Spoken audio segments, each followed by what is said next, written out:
morning. Great to see you. Oh, good to see you. Peter. Good morning, Ian. Yeah. It is morning. It is morning. Yes. Glad to be here. Yeah. Especially just, what you've done here at the Tucson Fine Mineral Gallery. It's been an exciting year. It's been a very exciting year, very busy.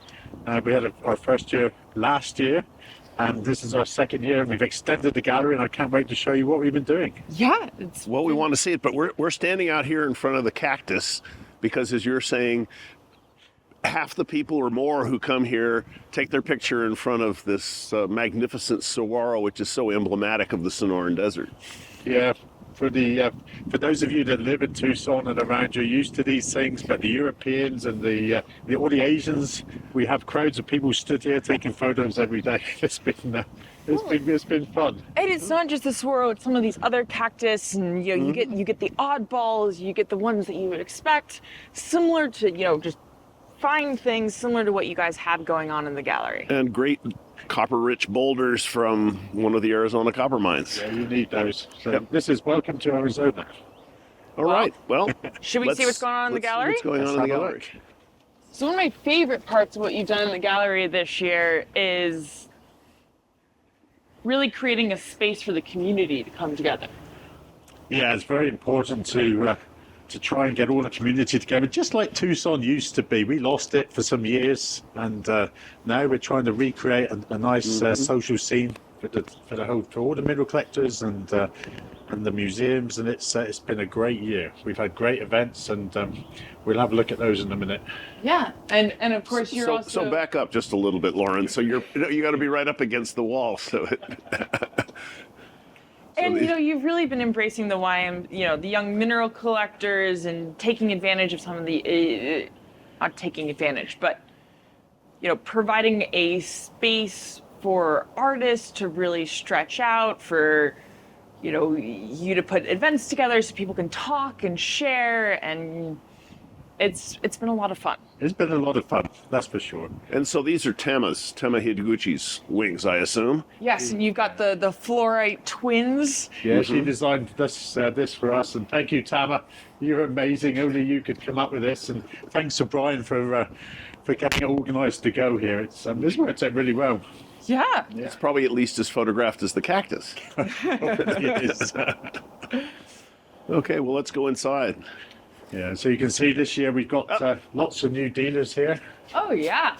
at the gallery. We've had great events running all the way through January and February. We've had great talks on Mexican minerals. MCP did an amazing release of their new tourmaline find. The lecture series has been fantastic. It's all online on Blue Cap, and Well, it's nice because it allows people to share in the Tucson experience, even if they can't come here or haven't been here yet, and maybe get them excited to come to Tucson themselves, if possible. And we probably should point out Deanna's Ladies Afternoon that Lauren spoke at and Deanna spoke at, and then, get the women collectors together like the young collectors. Yeah. There's overlap between the two groups, obviously. Yeah, of course. But the YMC event was really fantastic, and it's lovely to see the dealers that are in this space getting behind the creation of the community and sharing of knowledge and really putting the pieces together. yeah, and one of the best things is we've had so many people approach us for wanting to talk next year and wanting to hold events here next year, and we're so excited about what's going to happen in 2024 already. Well, considering 2023, I'm really looking forward to it. Me too. Should we head on in? So this is the new wing this year. We had a small little display from the Lady Annabella, the Diana Maria mine and Lady Annabella mines here.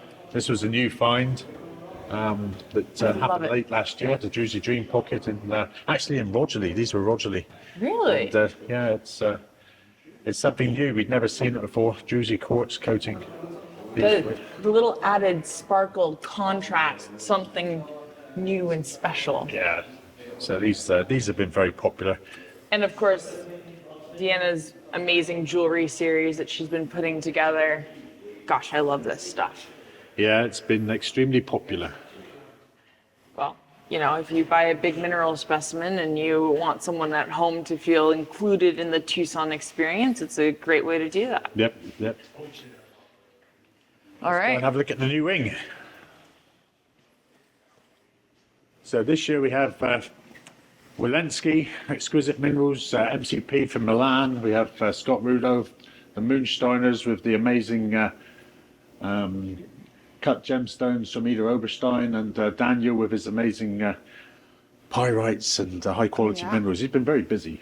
And of course, what's not on here is Brian's man cave. Brian's Man Cave, the highlight of every tour. No, and I love how you've. So this is the Walensky Gallery, which which is when open is incredible. My gosh, these guys set a new standard for the mineral world. It's just awesome what they've done. And of course, the purple couch and the space. So it's probably worth mentioning that we're down here in the morning before things open up, that this is within another couple of hours, this will all be open and people will be swarming over the place. So this is not the way it looks typically. No, this is very early in the morning. So you love getting out of bed early, don't you, Lauren? Oh yeah, I really do. Luckily, I get some great coffee first thing. Thank you for providing that. So this is the nerve center of the Tucson Fine Mineral Gallery, and we're so grateful for Brian for being here and just bringing all our events to the whole mineral world. And A little bit of Hawaii. in his man cave, he makes all the magic happen and create the experience that allows people to share in Tucson and see what's up. So that's where the blue cap magic happens. And of course, one of the sort of the epicenter, the nucleus of the space in some ways is what's going on out here in the courtyard. Yeah, so this courtyard has been great. We've got the Brother John's come and do cooking here every day and every evening. We've had endless great events here. Their food is wonderful. No, I've got to say, I might be addicted to the ugly steak sandwich. Many people are. Between that and the salmon salad, oh my gosh. Oh yeah. Yeah. And just Well, I'm pretty partial to the smoked brisket. That's pretty good stuff too. They got something for everyone. Yeah. yeah.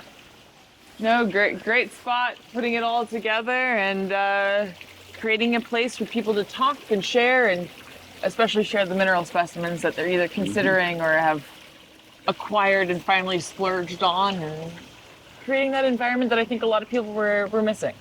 Yeah, and already we're seeing this has become a big epicenter for people to meet, and we've seen some great mineral deals being conducted over the tables here at Fruit and Day, and it's been very impressive. So that's the modern equivalent of tailgating, is exchanging specimens over the table in your gallery. Do you get a cut on those? So let's go in and now I can't wait to show you what we've been doing in our gallery this year. We changed things a bit. Put in new lighting, I hear. New lighting and new minerals. Come and have a look. Sounds good. Oh, I love this. That is so cool. Genius way to deal with the tarps. We're really lucky this year. We got Kerith Graber was graceful enough to fill our display cabinets with part of her amazing collection of Mexican minerals. Maybe Peter wants to point out a few highlights because there's nobody knows Mexican minerals better than him. There's so many in here that I love. I love her eye and the way that she focuses. This rhodochrosite from the Potosi mine in Santa Eulalia is just unbelievable. It's one of the 3 or 4 best pieces that ever came out. That's an amazing La Morita. I love this stellarite back there from Veracruz, and the Cananea rhodochrosite is a real unusual piece, to put it mildly. Because Cananea is a giant porphyry copper.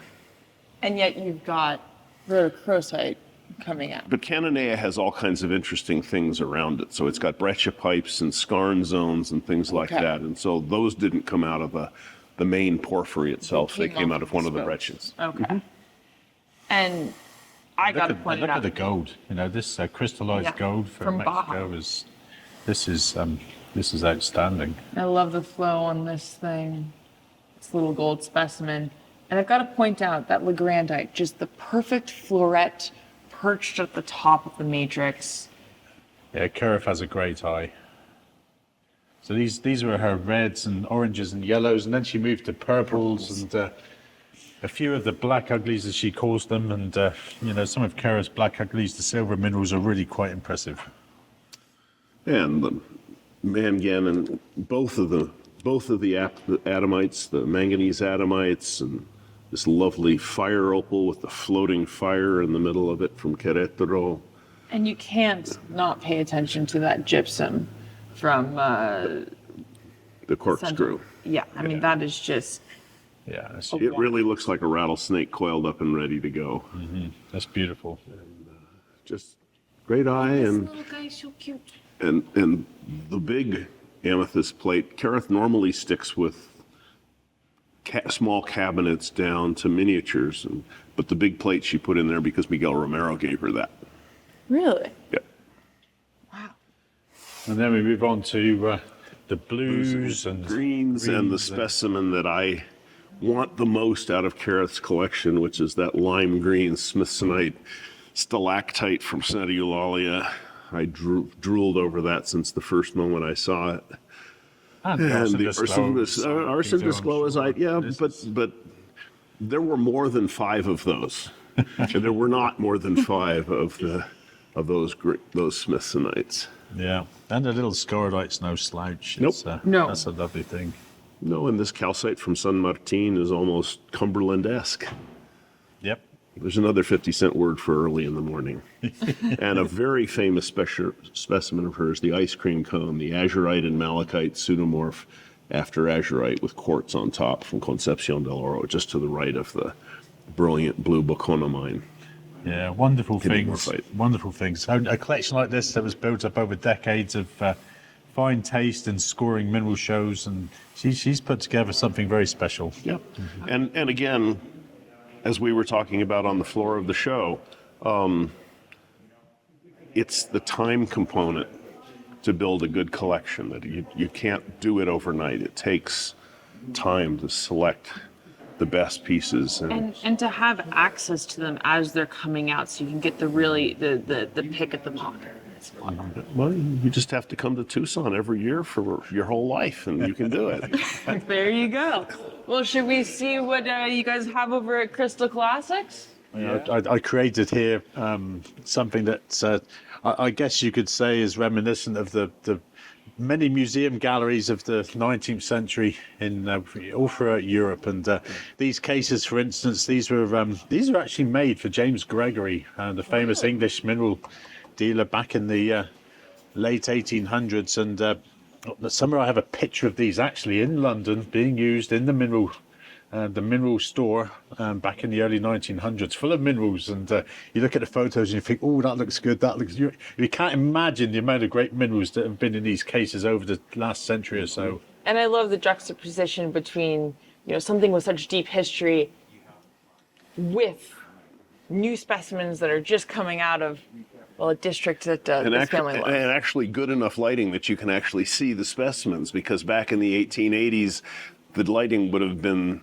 significantly less. You needed a candle. Yeah.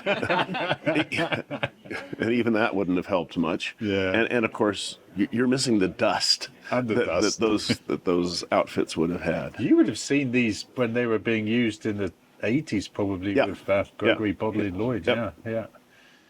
This is a new find this year from some work we were doing in Mexico.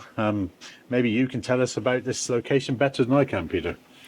Well, these come from the main silicate ore body in the Potosi mine, which is famous for producing rhodochrosite. Which is in Santa Eulalia district. This is in the Santa Eulalia district in Chihuahua. Yes. And so this year, a bunch of the classic botryoidal style came out. But it can vary from pocket to pocket. You can go from a botryoidal pocket like this to a pocket full of crystals and back to the botryoidal. Some of these have very, very good color for the botryoidal material. Yeah, this was a good new find. They've been very popular this show. we've got a few new finds that we'll get to as we work doing through the gallery. Yeah.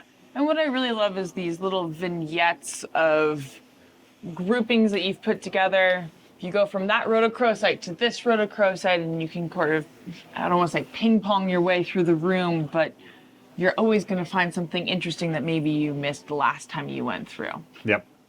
It's a good selection of minerals. This is all Africa, basically Namibia, DRC, Tanzania. A good mix of classics from there. Some unusual things. Stibio tantalite from Mozambique. Not something you see every day, and that's what we like to have. Not just everything the same. We have a huge variety from worldwide locations. Things that you're just not going to see all over the place. That's fabulous. Very nice. This is still one of the nicer I've ever seen. Aldenite. Just a great alabandite from Merilani. Straight manganese sulfide should be a lot more common than it is, but crystals like this are extremely rare. This is a great thing. Is there a reason why they don't get big? It tends to be associated with zinc, and so you wind up with the manganese going into sphalerite rather than forming alabandite on its own. And this was a sweetie. This is fabulous chalcocite from love that. Congo, from Impassamine. Very rare to get something as sharp as that. Sharp, large, and I like the late stage sparkle that you get on there too. Nice patina. As Lauren said, this is a little vignette of, this is all Kuruman manganese district in South Africa. The classic rhodochrosites from there. Everybody loves these. How can you not? When you get that kind of color, luster, I mean, obviously and nice sharp crystals, good size. They're hard not to fall in love with. Yeah. And you guys have such a broad, different finds, different variations on the theme. It just makes you realise that the amount of pockets, the amount of different finds, there are hundreds of them. Yeah. Different associations and habits. It's incredible. I mean, you could go down the rabbit hole of just collecting rhodochrosites from South Africa. Would be very expensive. Yes, but it is a rabbit hole. But very rewarding. But very rewarding. There's some great things. This is a little Morocco showcase and a few things from Zambia. Some things you don't see very often. I first sowed this specimen about 15 years ago, and I think it's pictured in the Morocco book, this one. This belonged originally to Bernard Charlier, who many of you would have known. And before internet and before mobile phones, really, Bernard was working heavily in Morocco. He was from Metz in France, and he, in the 70s, 80s, 90s, controlled a big proportion of the great things that came out of the whole of Morocco. And he died some years ago, and I bought his collection. And this is one of the first pieces I sold, and we sold it to a collector who's then passed away, and we've got it back. And I was talking to Bob Downs a few days ago, and Bob was telling me, Ian, do you know what's unusual about this wolfenite? And I looked at him and said, well, it's got an unusual form, Bob.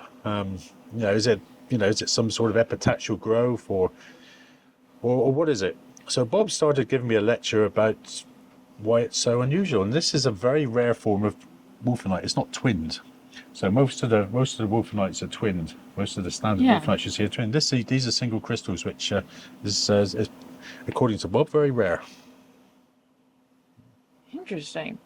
And this is the kind of space that allows that kind of engagement. And as the wolfenite collector, I've got to hand this over to you as well. Mm-hmm. Big chunky guys. Very, color. very. They can't decide whether they want to be tabular or dipyramidal. And you can see the faces right there that show you that it's not twinned. Because those are the ones that show you that wolfenite is not a simple tetragonal mineral. It's actually, because of those little faces on the corner, It's much lower symmetry than a tetragonal dipyramid, which many people think it is. So what is it officially? Thank you, Peter. It is only 7 o'clock in the morning, but I'm very impressed. Whatever goodies do we have? This is unusual. This is from Madagascar. Look at that, something you just don't see very often. Hibonite. Hibonite. And what is hibonite? I knew you were going to ask me that. We'll have to mend that one.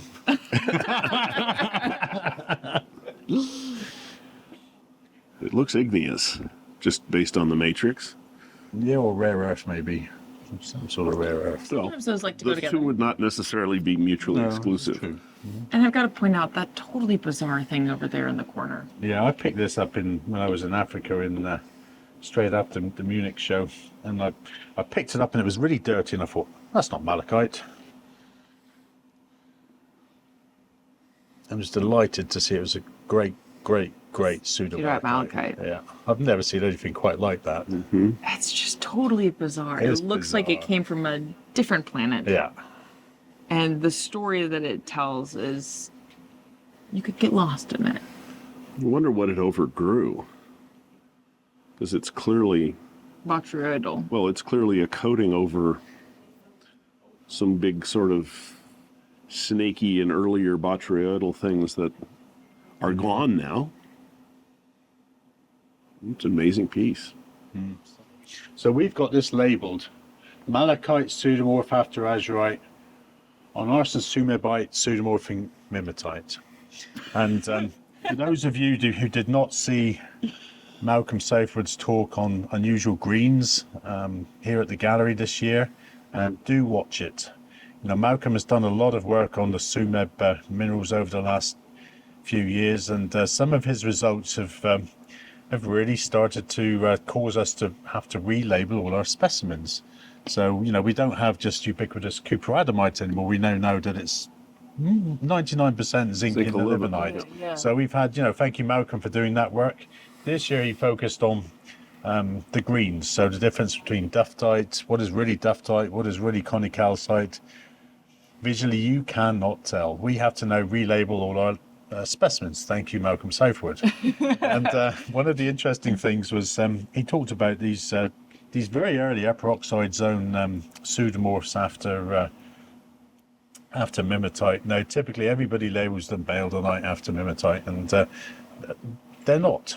Very few of them are that. Most of them seem to be arsen sumebite. This one almost certainly is an arsen sumebite, but following Malcolm's talk, we now need to get things analysed before we label them, because it's difficult. Visual identification of greens, we shouldn't be doing it. So now more and more things need to be analysed, and we understand that mineralogy is not always that simple and not something you can always do visually.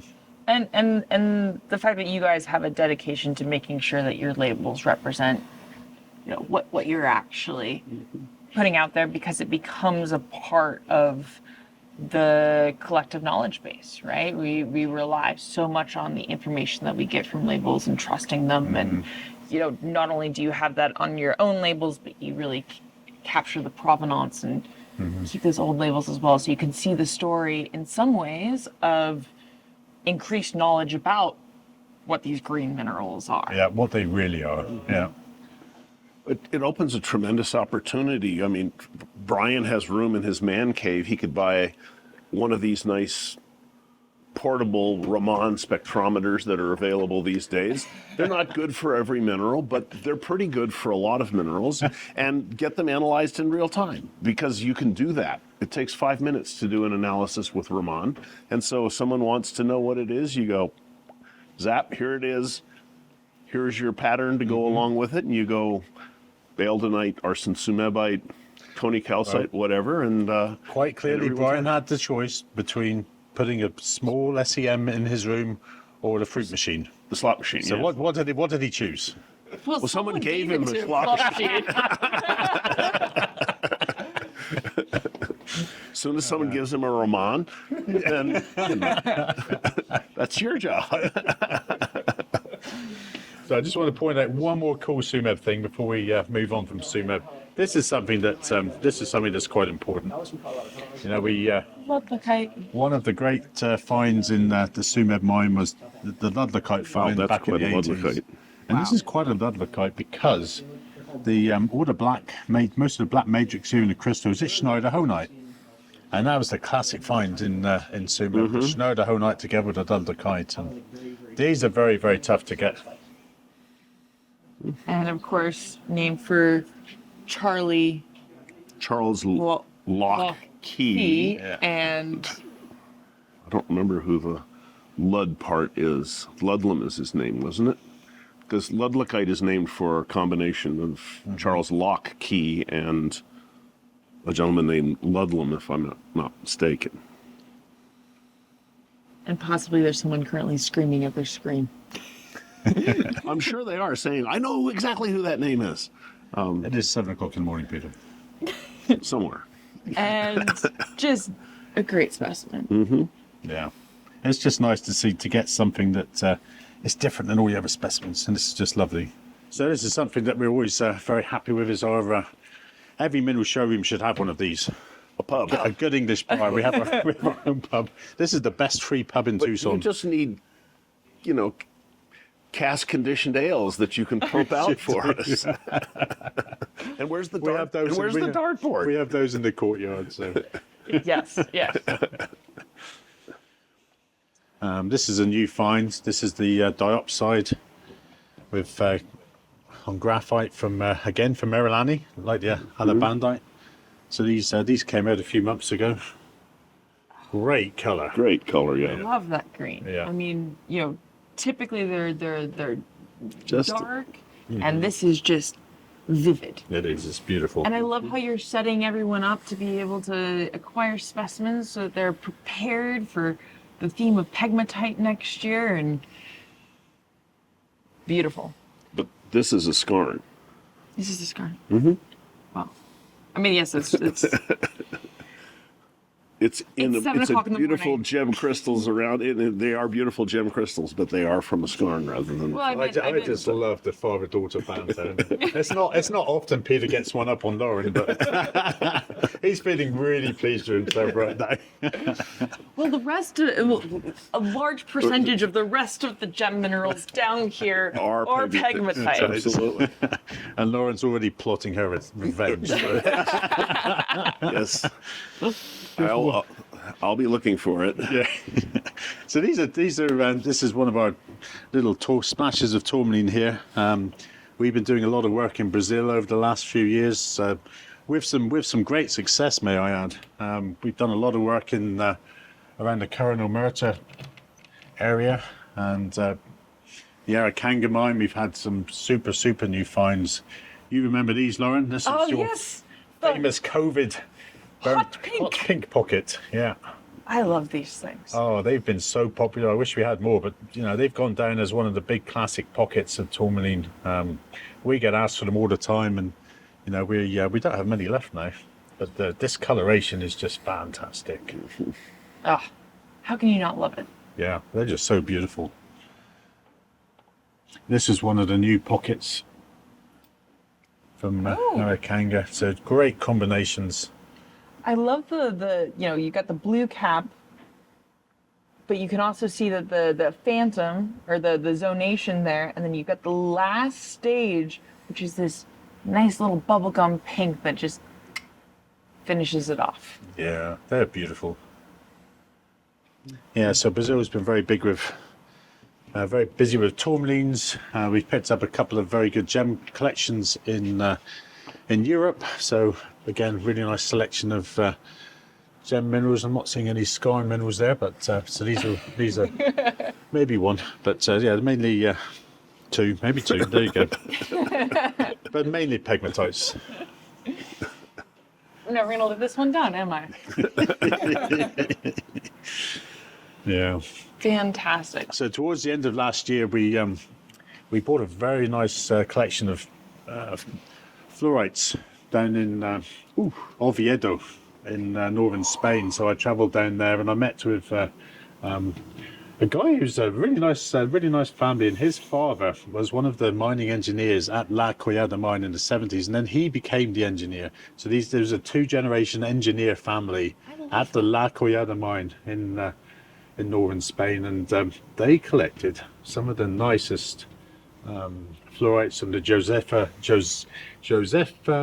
How do you say that, Peter? Josefa Veneros. Veneros. There we go. Vein in the La Collada mine, which was the famous vein for producing these great chamfered, beveled, beautifully zoned fluorites. I just love the transition between the two purples. You got that purple blue almost, and then you've got this late stage on the bevels that's more of a, I want to say aubergine, but that's not quite right. No, it's a saturated royal purple. Saturated royal purple.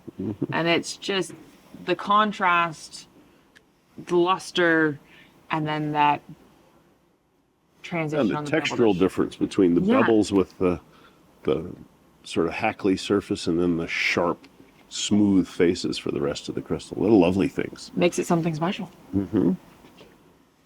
Yeah, and then we've got, fluorite. I think fluorite's become one of the more collectible mineral species worldwide, and, we're just always asked for good fluorites worldwide. Well, it's because you get color and shape and oddities, and how can you not want it? Exactly. I think arguably fluorite's become sort of the gateway drug for mineral collecting. That it's, Quite like this. maybe for some it was calcite or quartz, but fluorite has just been elevated to the first serious level of collecting. Really, is fluorite. Well, but I mean, you see it and you go, oh my gosh, it has to have been cut or made. How do you get this? It opens up the door to the questions of, how do you get these special things? So a few nice little Broken Hill things here. So this is kind of a mixture between Broken Hill and nice South American things. A few little rarities here. Something you just don't see too often. I opened the wrong door there. Let me open this one. Dum, dum, dum. How about a species you very rarely see for sale? Tucked away in the corner there. Raspite. Raspite. Look at that. Wow. Named after Charles Rasp, who was the guy that first discovered the Broken Hill ore body, and what a rare mineral, very, very rare.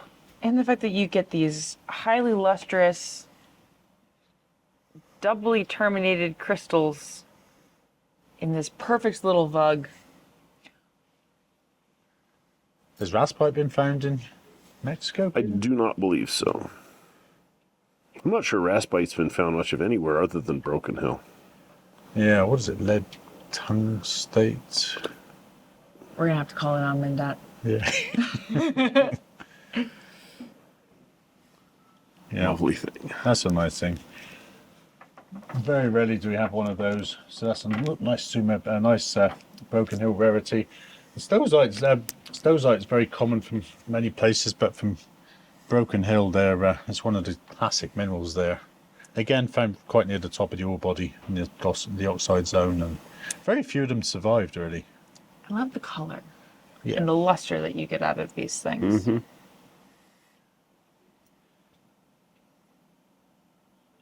And this is just another example of not only do you have the beautiful, colorful tourmalines and the gateway drug fluorites, but you also have the rarities in here as well. Yeah, it's And very attractive rarities. Yes, of course. the price of actually being a mineral nerd. So Yeah. this is Mexico, and Peter knows more about these things, of course, than anybody. So you can talk about the highlights there, Peter. Well, the most obvious highlight just jumps out at you right from the beginning. These very few borkerites that came out of Charcas this last year. Lovely blue, nice sprays. There might have been 20 really good pieces. We can pull one of these out. You can get a feel for the blades of the bright blue. And some of these have microconites on them as well. The color's amazing, isn't it? Yeah. My favorite. It's a very different blue from almost any other species. What causes the blue? You'll have to look that up on Mindat. The theme. Well, that's 1-1 now. We've all had to resort to that one. And you still have these lovely calcites from Santo Domingo ramp at Santa Eulalia. The icicles. Lovely little commengite there, Peter. Oh, yes, it is a lovely little commengite. And It's not stuck on there. yeah. So that's the way you want to look at it, where you can see the boleite that is the base, and then the comengites are the pyramids coming off that base. It's a pretty good sized one. And a lovely ram's horn gypsum from Santa Eulalia as well. Great fan of Ludlamite, Legrandite. Some really nice flashy things. Mexico does that. Mexico does that. Yeah. Find a collection that doesn't have a San Pedro Corralitos mimetite in it. It's hard to do. Well, it's because they're hard not to fall in love with. Oh, of course. Or the same could be said for Los Lamentos wolfenite. Wolfenites, yeah, that's true. That's true. And they used to be a lot easier to find than they are today. Mm-hmm. So here we have some wonderful American classics. This is a nice little thing. One of the famous blue ledolites from Tiger, Mammoth in Arizona. One of the great rarities, I guess, from this part of the world. A few cool things in here. And I'm just going to show some specimens that you just never see on the market. How about something from Greenland? Greenland. Yeah, Whoa. there we go. And it's a popsicle on top of that. Catapleite. You usually see that from Mont Saint Hilaire. Yep. But I guess the same kind of alkalic intrusive systems in Greenland. And this one's aesthetic too. Yeah. Well, the ones from Mount Saint Hilaire aren't so bad True, either. But I'm talking about, you got popsicle style on this. I mean, you got- And it's That's true. Greenland. And it's Greenland. it's Greenland. So that's a 2-for-1 in terms of, now I'm falling in love with this specimen. And a Steenstrupine. Look at that. Whoa. It's just not something you see for sale every day, which is just a nice, great classic. And once again from Greenland. Yep. There's some weird mineralogy there. Mm-hmm.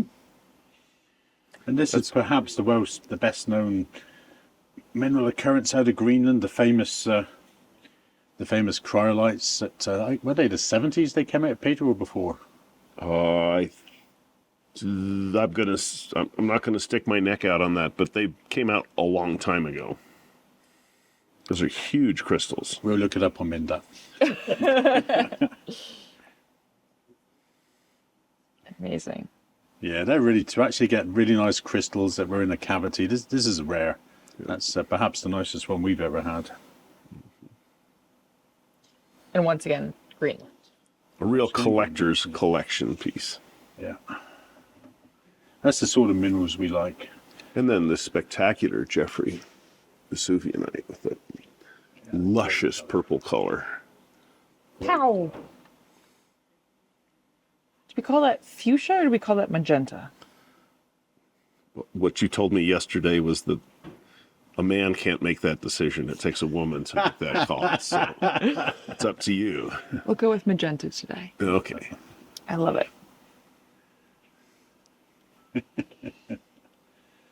Yeah, and as you were saying, that's how the caterpillarites get from We'll say Hilaire. Yep. Monselaire.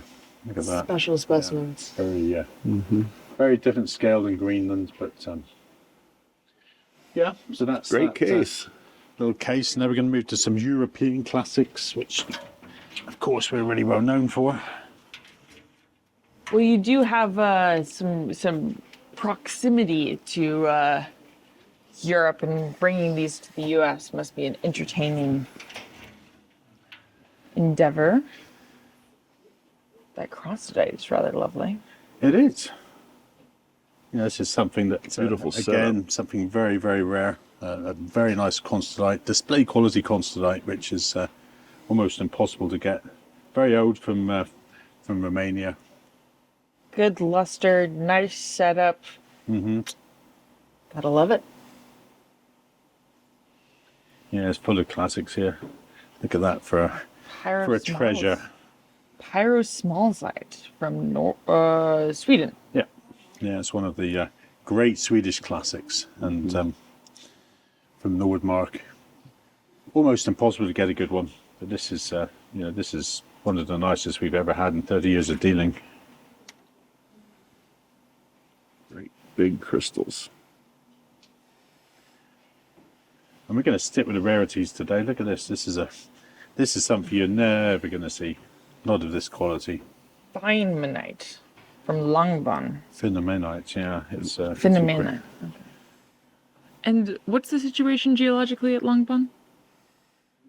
That's still under discussion, but it's because it's been metamorphosed to amphibolite facies. So the origin of some of those deposits is controversial, not knowing whether the crystal growth was prior to the metamorphism or the result of the metamorphism. And that's part of the reason why you get some weird things. Yes. Mm-hmm. Yeah, one of the world's great locations. Another classic from there. Crystals are native lead. You know, there's a lot of lead in the world, but native lead, spectacularly rare. That's because lead likes to hang out with other elements. It does. Right? It does. Similar to silver, it's gregarious. It likes to have buddies. Bit like Brian.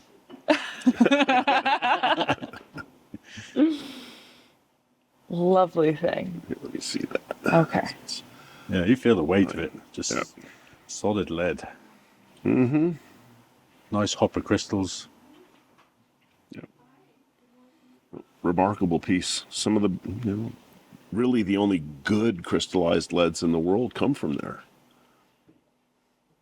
Yeah, it's true. I can't think anywhere else that produces good crystallized lead.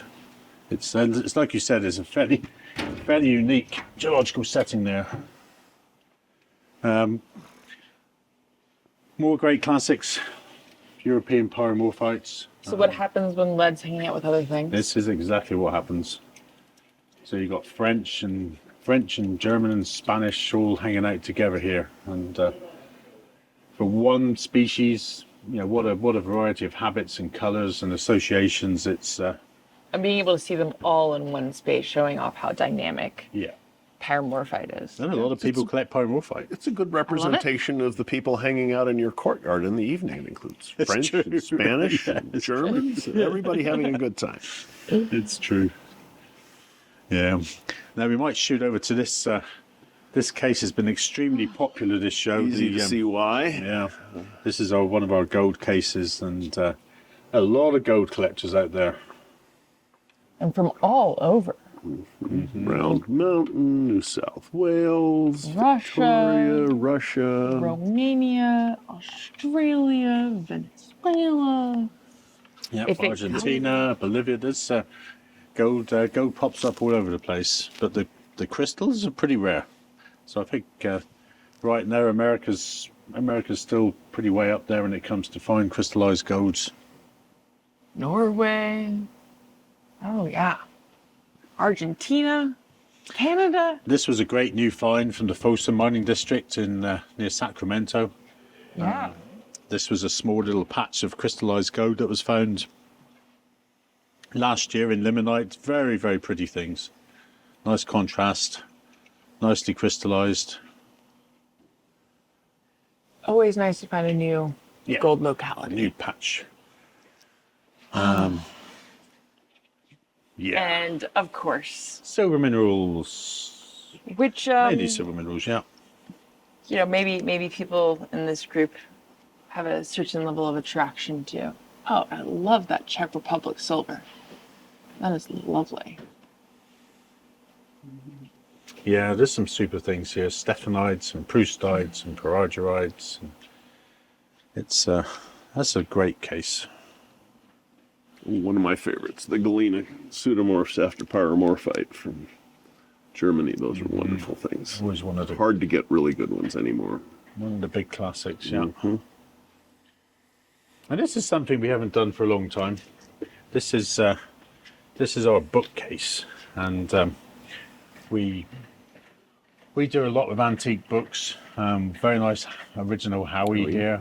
Trait de crystallographie. This is rare. This is a German edition of Howie, which the Handbuch der Mineralogie, and this is very hard to get. Le Croix, Mineralogie de la France. This is neat down here. This is something you don't see every day. This was in one of the collections we bought recently. So this is an original plate from, I guess, from the late 1800s. Wow. So mica and the chlorite group. Yeah. And you're starting to accumulate the specimens that are figured. Yeah, and this one is that specimen, which is very rare to get, is to actually get a figured specimen. Especially, the old piece and having it intact and able to put the two pieces back together. That's right. So you've only got 10 more to go. So it's a good start. Yeah. There we go. It's in the book was bronze. I couldn't remember the book, but it's bronze. Nice old, very nice old label. Just about holding together there. Lovely.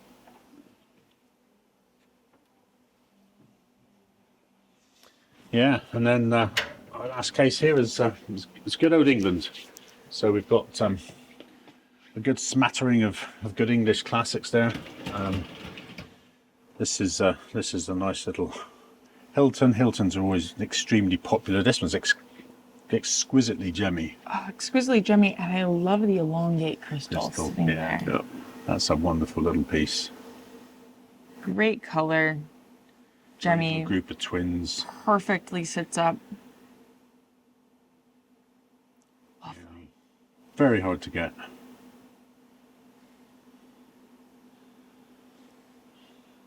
And this was another of my favourites. This is these are rare. The elongate Thornbury Bornite crystals. Dates from the late 1800s. Very few of them survived, but this is a particularly nice one. I will let you have. Or mineral. Those are lovely. So are they stacked? Is that why you're getting that? That's what it looks like. Yep. Very cool. And that's, I'm sure, an older Might have piece. grown over a whisker late or 1800s. something. Yeah. And So your eye can't help but be drawn to the Loraconites. yeah, we've got a nice lot of Rocknites at the moment, and this is nice. It's something you don't see very often. There's a very pretty hemimorphite from the famous Rowton Gill mine in northern England, Corbeck Fells. Very rare to get a display quality one. Especially with this quality of blue. Yeah. Very rare. This looks like one of the ones out of China Yeah. Or Mexico. or Mexico. Yeah, they're actually very distinctive from Rowton Gill. It's going to be an exciting year. I leave here in a few days' time, straight onto a plane to go and see one of our mining projects that's hit something pretty exciting. So I just can't wait. I'm very excited. No, I mean, Your bag's already packed. Yeah. Tucson's not finished, but Ian's out the door already, at least mentally. yeah. No, I mean, it's by this point in the show, most people are pretty tired, and you are just jazzed. Oh, it's exciting. So We've had- I'm looking forward to seeing what's got you so excited. Well, I think the whole of Tucson's got me excited. We actually enjoy Tucson again. It's been real pleasure being here at the gallery. The social scene has been incredible. We've absolutely loved it. And we're coming away from the show just so excited about what we've done. So excited about what we're going to do next year. So excited about some of the mining projects and the new finds. It's good times ahead. Fantastic. Yeah. Well, thank you so much for taking some time Thanks, to chat with Aaron. us. See you Mother's Day, if not before. Yeah. Probably at drinks time tonight, Peter.